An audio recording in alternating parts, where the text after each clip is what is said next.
Welcome to September. Can't believe it's September. We're here with Boca's Briefcase, and thank you to the Boca Raton Tribune to bringing back a couple of our really great guests due to popular demand. Before we get to that, let's see, for anyone who's a political junkie, I just found out the first presidential debate coming up is going to be September 29th at from 9 to 10:30. And the first vice presidential debate will be October 7th, I think also from 9 to 10:30. So you can find those, I'm sure, all over the internet or on television. You can just Google that for yourselves. A few weeks ago, we had special guests on because when COVID came, we were all locked in our homes, and some people were complaining the divorce rate was going through the roof. And we had our guests on to provide creative and wonderful solutions for how families can get along in each other's space. What we didn't have a chance to talk about is their other expertise, which is in adoption and fostering. So first, I'd like to welcome back Juliana Gaita, a family attorney with Juliana Gaita, PA. So glad to have you back. We're switching gears from the adults to children today. And also we have Alexia McLeod from the Therapeutic Center for Hope. Thank you. Welcome back. She is our counselor here to assist families and children. Again, switching gears from divorce to adoption and fostering. And very excited to have Tracy Catalano here. She is the co-founder of Marianne's Closet, who really helps transition families who just start fostering on what to do. And we will let her tell us all about that with her own words in a few minutes. So welcome everyone. In anticipation for your show, I already started getting texts and questions, so I'm going to try to answer everything today. If anyone is watching, please send these professionals, they're swamped, they're busy, give them a thumbs up, send your love, and you can continue to subscribe to these shows. If we have them back again, just subscribe to the Boca Raton Tribune on social media at the Boca Raton Tribune. So let's jump right into it. Juliana, let's start with the legalities, okay? And by the way, some of our experts here are both experts and have personal experience in both adoption and fostering, so feel free to add that into your conversation. You're a family attorney here. Take us to the very beginning. If someone wants to adopt or foster a child in Florida, why do they need an attorney? Well, they're both very different processes. Our practice is kind of, even though we do a lot of divorces, you know, we like to say that we're about families. So whether that's building families and helping to create a family through adoption or surrogacy, fertility law, or whether that means restructuring a family through parenting plans and child custody and whatnot. But fostering, I do like to always say in the beginning, I mean, I have personal experience with this. That's how I got into this line of work. I was a foster parent for 6 years. I've adopted 3 children from foster care. And obviously I do private adoptions as part of my practice. So essentially, fostering looks very different than private adoption because the point of fostering is always reunification of the child with the family, whether it be their biological parents or other family members. That's kind of the hope and goal of fostering. But it is a path that can lead to adoption. And then obviously private adoption is kind of a different animal in that you're signed up to match with a birth mother and begin that process so that from day one that baby is placed in your home with the intent that was very helpful, separating the two items instead of, you know, lumping them together. And Alexia, so we have the attorney's role. What is the role of a therapist through either the foster or adoption process? How is that helpful? There's several roles to the therapist during this process. We actually call ourselves adoption specialists. It is a specialization to be able to go in and go through the process of a home study if you're dealing with a potential adoptive parent or even a foster parent, because the state wants to guarantee or to increase the chances that this is going to be a positive placement. So we go through and we do an evaluation for that client, which would be the potential adoptive parent. On another side, when it comes to, we work directly with birth mothers. So a birth mother may contact us, or we may have a referral through the legal point of action And what we do is we walk them through in order to help them to really make the best decision for them, so that they can have an emotional place that is better than where they left off. The goal is to ensure that somebody that they know that they're making a great decision for themselves, so that right. there's no regrets. So we're building the team, and then Absolutely. right, and obviously, Tracy, you come in on also just the practicality of the real items you need. So tell us right off a little bit about what's Marianne's Closet, which is the business you run. So if someone was, for example, going into fostering, why would they come to you? Well, we are a resource for all the foster parents and adoptive parents. So when they get a child into their care, they don't typically come with many items. Some come with nothing. So we're here to support the foster families by giving them anything that they would need to help support that child in their care, but at no cost to them. So they don't have to have that financial burden of getting all sorts of new clothes and new shoes and school supplies. Even we have cribs and furniture and strollers and books and toys, everything. So, and we were talking a little before this came on that, and I was surprised, and I was learning this yesterday. Sometimes foster children come to a home with nothing in hand but the clothes on their back. Is this accurate? Is this the norm? Unfortunately, it is, and that's why we saw a need for the closet, because the children, sometimes they're removed from dangerous situations and they come into care very quickly, so they don't really have time to stop and maybe pack their belongings. So we are here for the kids to get whatever they need. Sometimes the foster families will bring the children in and they can just shop on their own, or sometimes if they know a placement's coming, the foster family will come and set up their home with this stuff from our closet. And it's all new or gently used items that we have in our closet. That's wonderful. And we're definitely going to get more into what you're looking for. So if anyone's interested at the end of the program, they can know where to drop these items off. Because even if you don't want to get involved in fostering or adoption, you can always donate items in your closet. Yes. So I'd like to switch gears a little bit to adoption just for a second. Juliana, for the process of adoption, is step one going to an attorney or to an agency? Well,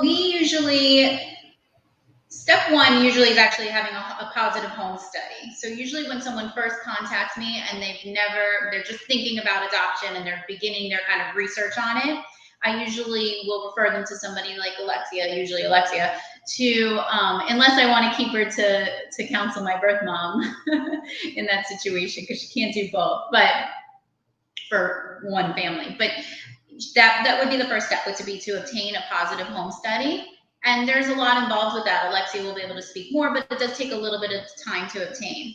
Then from there, there's different people that somebody could go to. There's adoption consultants, which kind of have their hand and work with a bunch of different agencies and attorneys. You can sign up, pay an application fee with different attorneys in the area. I mean, the more you have your name out there, the more likely it is that you're going to get a match and a placement.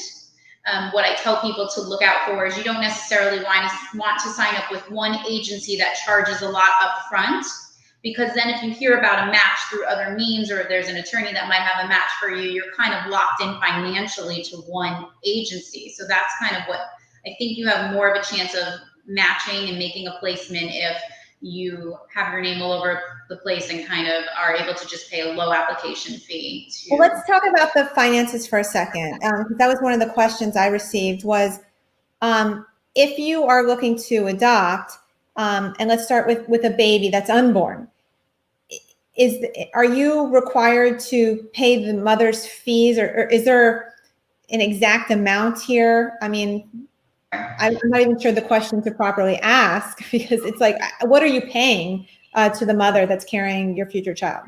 Sure. Well, under Florida law, you are allowed to pay some expenses for a birth mother, and usually the agency or the law firm entity will assist in those payments, but you're able to assist a birth mom with some of her financial needs if it includes food, rent, housing, transportation, utilities, some medical care, and phone.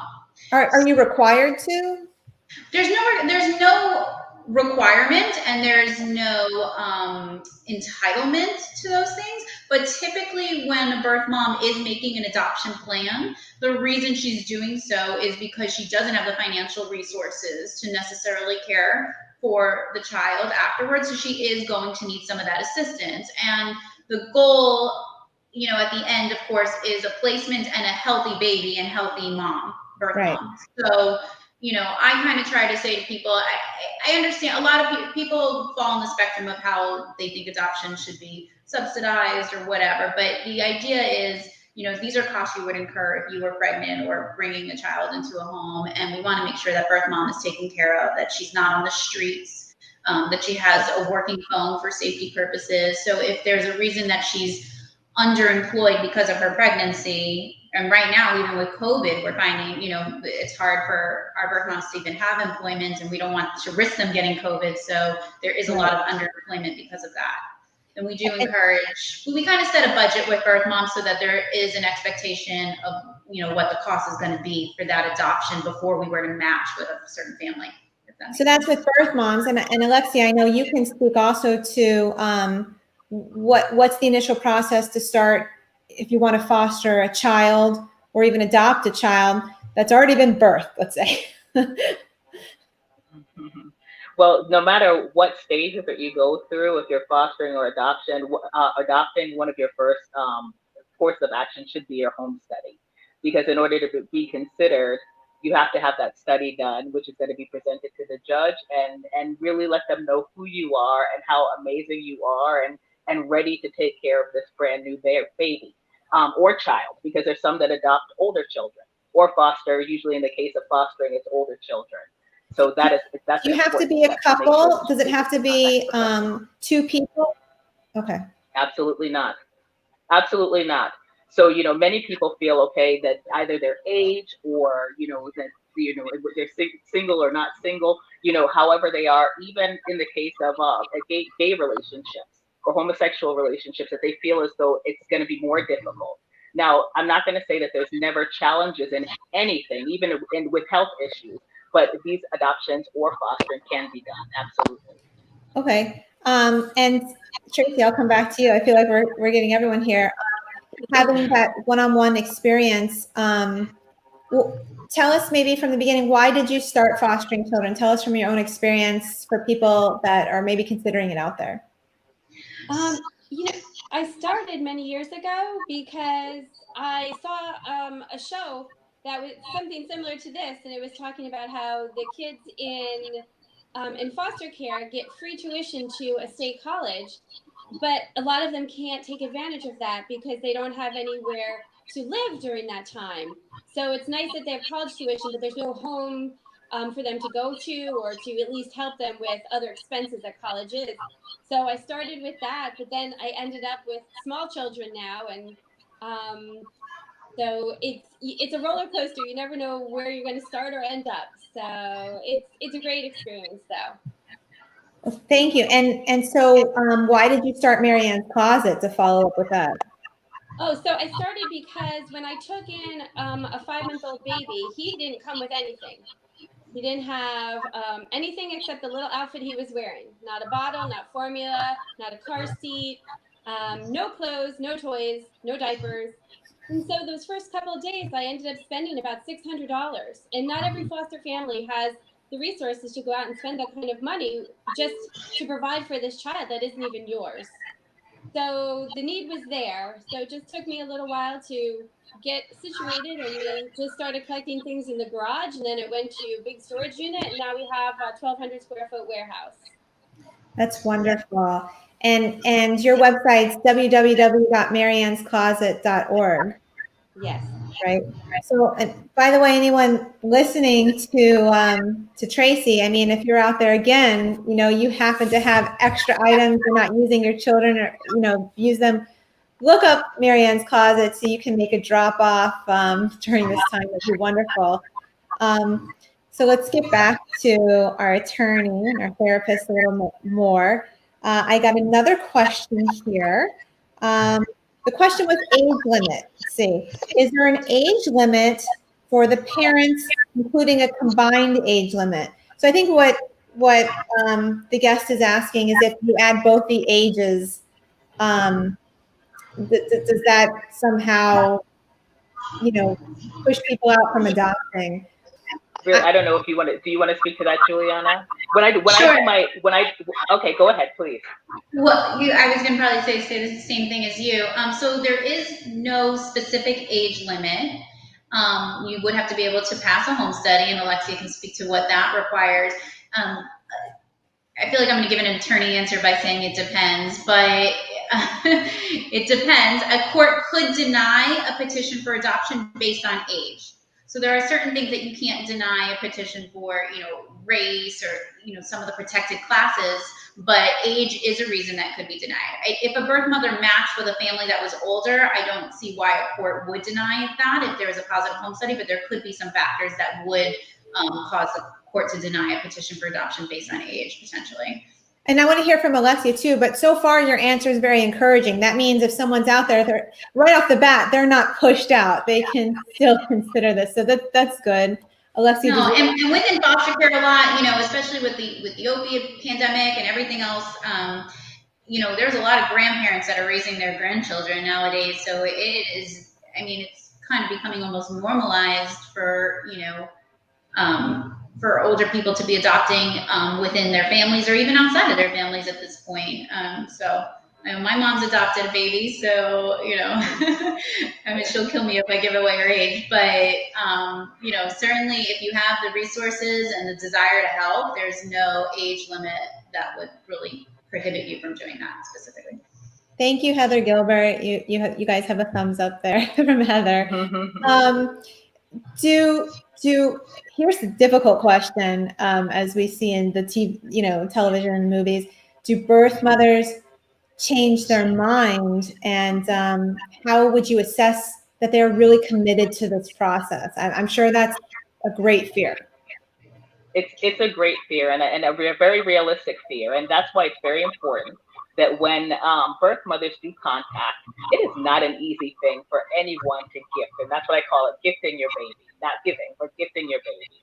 And really to get a qualified evaluator that can come in there and do what we call a birth mother assessment and follow that mom, follow her, giving her the therapy that she needs, and really assessing. And typically, I will say, after in all my years of doing this, and I've been doing it for a while, I've probably counted like maybe 3 that I have noted prior to, after like 2 assessments, that I've noted. I said, I don't know if she's that committed to this, because you can typically tell. There's little signifiers, but having a third eye in there does absolutely help the whole process, because the therapeutic team and the legal team, we work together. And the last thing that we want is for someone to make a decision that they're not ready for, or for someone to be in financial detriment and disappointed at the end because they committed themselves believing that they were going to have a baby and it doesn't happen. So what advice would you give to someone, this is open to everyone as well to answer, to someone who's considering either adopting or fostering? They're watching right now saying, I can do this. I want to do this.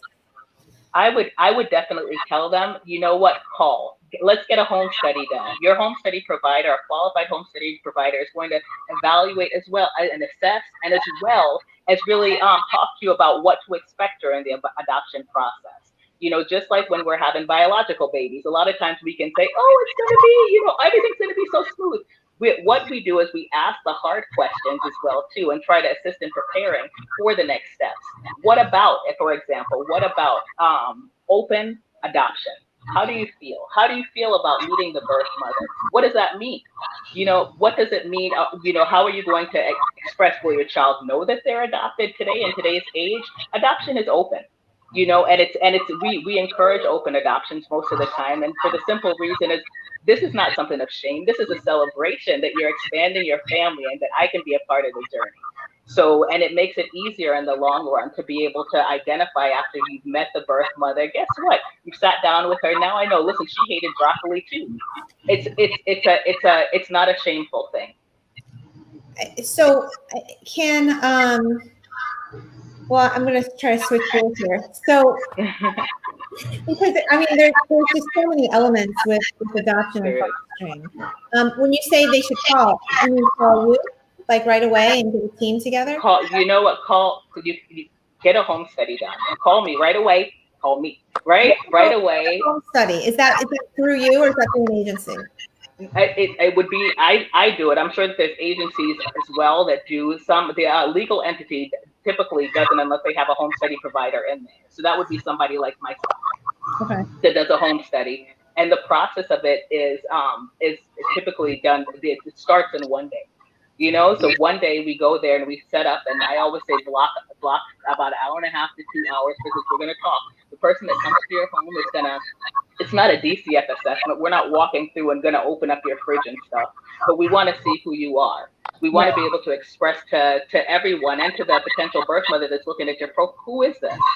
You know, so you can be matched with the person that you want as well as they can as well too, and have a positive adoption. And here's a difficult question, and I'm not sure anyone's going to be able to answer this. Say today, I said, I want to do this. How long does it take to actually have your child into fostering, to have a child for adoption? I know that is a completely difficult question. I mean, I can speak to that a little bit. So again, when we're talking about fostering and adopting, they're two different things, two different goals, two different processes. So I would say, to speak to your last question a little bit, I would, if you're saying I want to do this, I think we need to flesh out, well, what do you want to do? Do you want to foster? Are you here to try to, the goal of reunifying children with their families and possibly adopting at some point? Or are you looking to just expand your family and adopt? So those are kind of two separate goals that you have, and we may need to talk about what are the pros and cons to each, and which one is the surer path to adoption. So for timeframes, if you're talking about fostering, I don't think there's a way to put a time frame on that. I think if you decide you want to foster, from the time you're fostered to the time you're licensed to be able to take a child into your home is probably, if you do everything timely, I think would be about 4 months potentially. I think that's around how long it took us. We were pretty on top of things. And then I got my own, I'm speaking from personal experience, we had our foster license, and then within a year we adopted. I think that's not typical, but it can happen. And I know families that have also been fostering for years, and an adoption situation has never presented itself. So I don't think there's a way to speak about that. But I think as far as if you decide you want to go the private adoption route, I think from the time of home study to the time of placement, I think, maybe Alexia will know more than I, but I think you're looking at probably a minimum of a year before you would have a placement. And that really depends on a lot of stuff, such as your budget,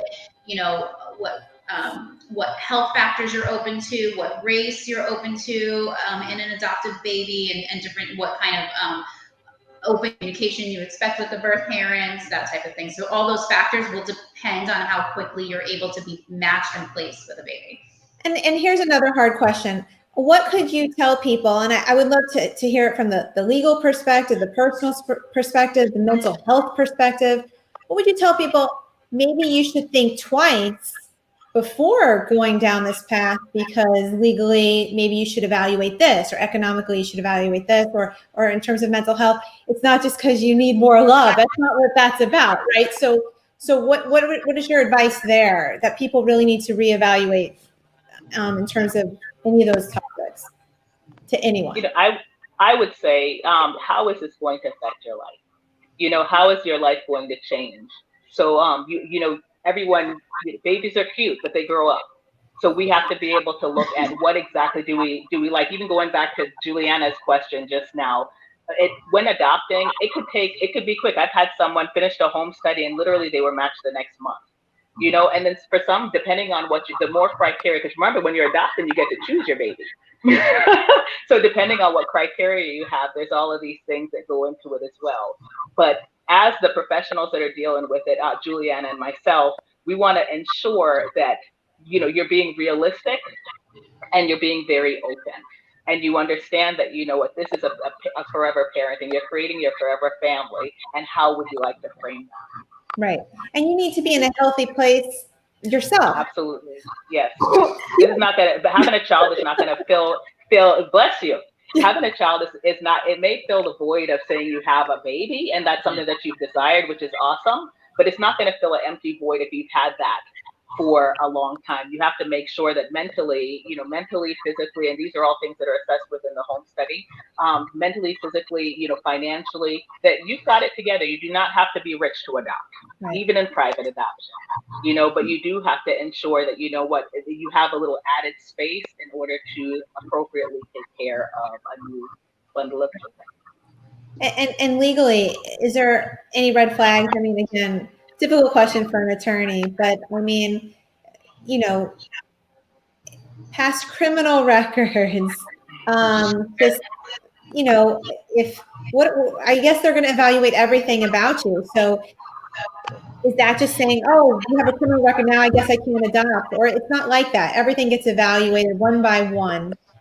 And right. So it depends. Again, all criminal background isn't going to exclude you from adopting, but some charges and convictions are going to. Obviously, situations with assault or assault against young children, anything like that's you're not going to pass the home study. So that's maybe more towards Alexia's area, but if you have to be able to pass and have a positive home study.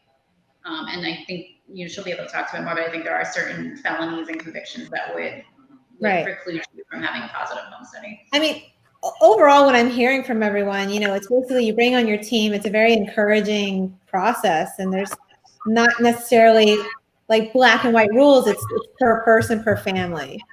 So there's so much that we can look at. And what I look at when I'm doing a home study is everyone has a path, okay? But it's how you're living today. There's Florida state statutes that give us guidance. And if you have questions, again, reach out. We'd love to be able to talk to you, meet with you, but start the process. When I speak to someone, I speak to them ahead of time on the phone personally and assess whether or not it's something that can happen. There's certain questions that I might ask ahead of time because I don't want to charge you for a home study if I can't do it.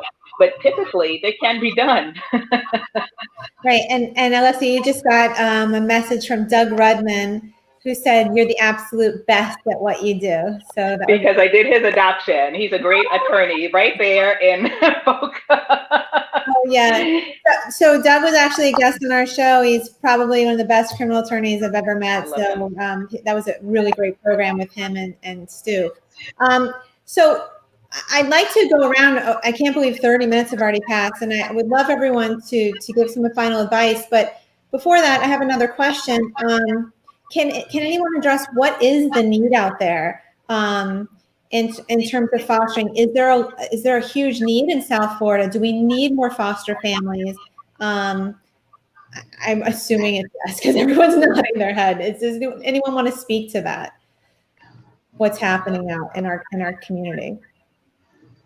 Yeah, I mean, I'm no longer a foster family. My husband and I did close our home almost a year ago because they will keep placing children in your home as long as you're an open home. And we had to stop because we have 5 children at this point, and it's very chaotic. So there's always a need.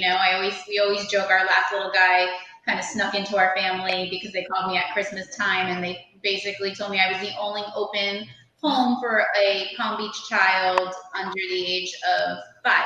So, so he came, told him to bring him right over, I guess. So I know that there's a need. I always say for advice if people want to foster, if you're thinking fostering's for you, it's one foot in front of the other. Call the licensing agencies, find out when they're running their next classes. Go to the class, go to one class. If you like it, go to the second class. And it's one foot in front of the other, and at any point you could decide this is for me, this isn't for me. But there is a huge need out there in our community for people who want to support children when they're going through, the hardest time in their life, really being removed from their family. And Tracy, having been a foster mom yourself, and then actually seeing what people need from the store, well, I don't know if I should call it a store, from the facility where you provide things to foster families. Tell us specifically, give us the specifics. What do you need right now? So someone watching it goes, you know what, I want to bring this over to Marianne's closet. I'm going to drop this off. I have 30, boys, shirts from school last year. What do you need? So right now we are going to need school uniforms because it looks like all the kids will be going back to school and uniforms are going to be required. So we definitely need school uniforms. And we always need items that have to be new. We don't take pre-owned underwear or socks or bras.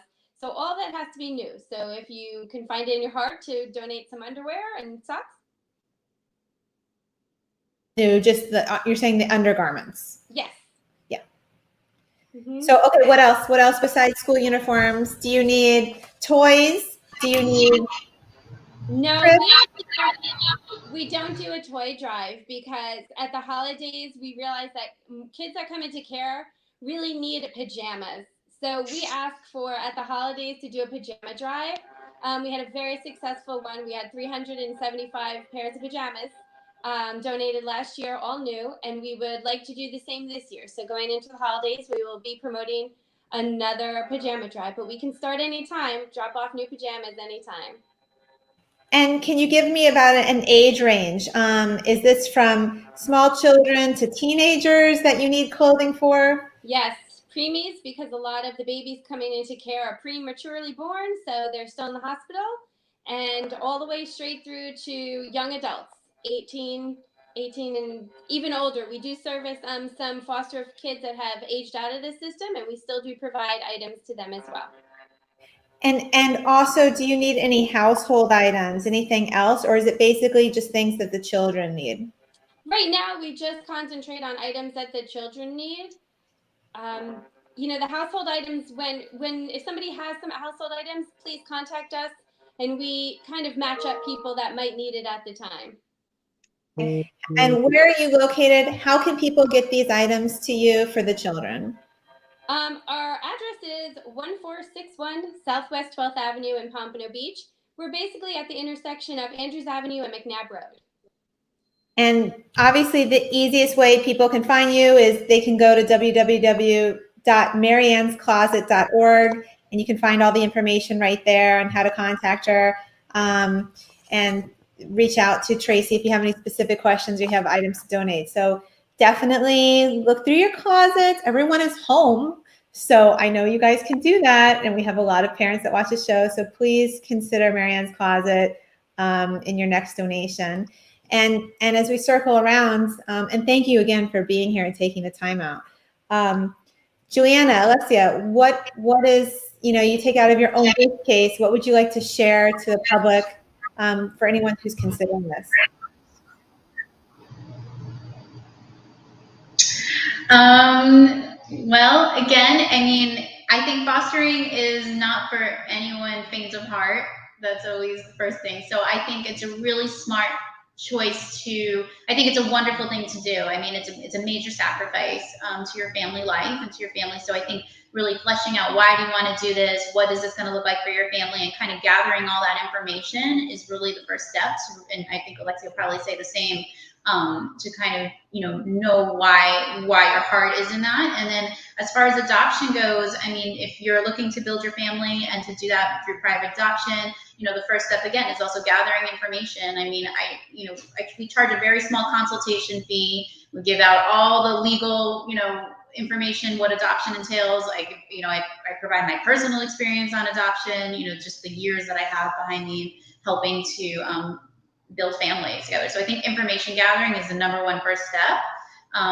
It's a really wonderful, joyful process. I feel so blessed and lucky to be able to be a part of kind of the adoption community and the foster care community. Really, everybody's so supportive and wonderful. Thank you. Thank you. No, definitely. And then you need to have your other team member, a counselor, when you're growing your family. Maybe you have other children at home and you have to bring everyone together. There's definitely a lot of issues to take into consideration, but it obviously works. Alexia, what would you like to share for people as a final takeaway for today? My takeaway would be, you know what, if you dream to have a family that is larger than what it is, to expand your family, then start to take the journey. You know, don't let fear hold you back from anything, because it's everything that happens throughout this journey is so intended, and it can be a beautiful thing in the end. So I encourage you, reach out, let's start your home study and get through that process, and we'll walk you through so that we take a lot of stress off every step of the way. And then at the end, you'll be going through on the show saying, Alexia is the best, because guess what? We helped you to have your dreams come through family. Oh, that's good. And my parents just texted me, I want your job. I feel like that's a jab at me a little bit. But no, honestly, the questions can be endless. This is a complicated, really deep issue. We can't get into all the specifics today. So my takeaway is reach out to the professionals directly here. You know, and if you didn't write down their name, we've got Juliana Gaita with Gaita, Juliana Gaita PA. We have, I want to make sure I get everyone's names right. We have Alexia McLeod with the Therapeutic Center for Hope. Obviously, we've got Tracy here with Marianne's Closet, Tracy Catalano. These are the professionals you want to contact directly. They're here today because they want to share that information. They're obviously here for the community. That's why they've taken out their time. I know all of these professionals are swamped and very busy. And also Alexia and Juliana, I think, are meeting people by Zoom if necessary as well. So you can set up Zoom consults, you know, during this time. So thank you for being here. This was our part 2 for family law and family counseling. Thank you for joining us. And good luck to anyone who's considering this. It's just a beautiful thing. And we will see you. Don't forget to give love. Again, thank you to the Boca Raton Tribune, because they sponsor and bring these guests on. So definitely follow them, share your love, give them likes and hearts. This is, you know, they're doing this for the community. So thank you to the Boca Raton Tribune. And next week we'll be back Wednesdays, 2 p.m. Subscribe to the show, and we'll see you next week at 2. Bye, everybody. Bye. Thanks. Thank you.